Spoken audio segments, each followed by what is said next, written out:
অনুসরণের সমাধান। অনুসরণের সমাধান 1 নাম্বার। অনুসরণের সমাধানে আমাদের 1 নম্বরে রয়েছে মৌলিক গুণনীয়কের সাহায্যে গসাগু। 1 নাম্বার হলো মৌলিক গুণনীয়কের সাহায্যে গসাগু নির্ণয়। ক নাম্বার আমি একটা করে দেখাচ্ছি।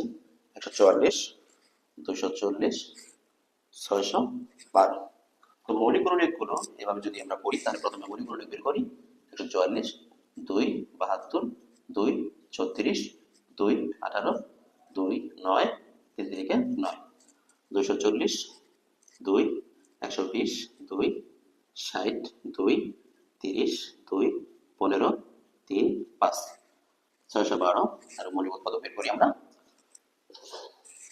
2 3 2 6 0 6, 2 15, 3 3 3 5 15, 3 1 3।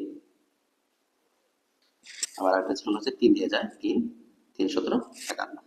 তাহলে 144 এর মূল্য কি পেলাম আমরা? 144 সমান 2 গুণন 2 গুণন 2 গুণন 2 গুণন 3 গুণন 3, 1 2 3 4 5 6।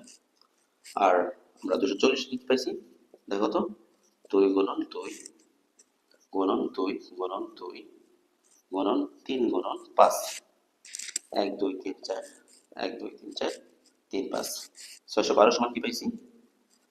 612 সমান 2 গুণন 2 গুণন 3 গুণন 3 গুণন 17।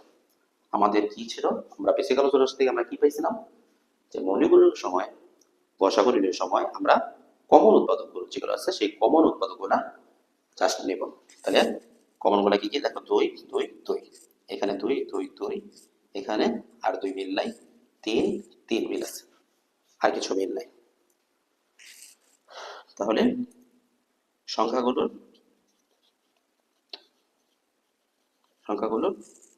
মৌলিক সাধারণ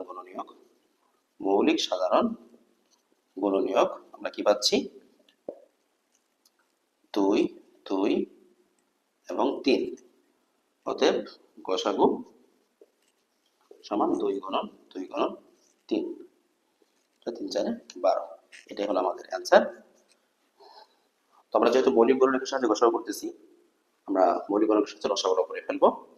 আমরা ধরো 3 নাম্বারটায় যাচ্ছি। তো আমি আগে প্রথমে এখানে দেখাচ্ছি, দেখো একমাত্র 12 যে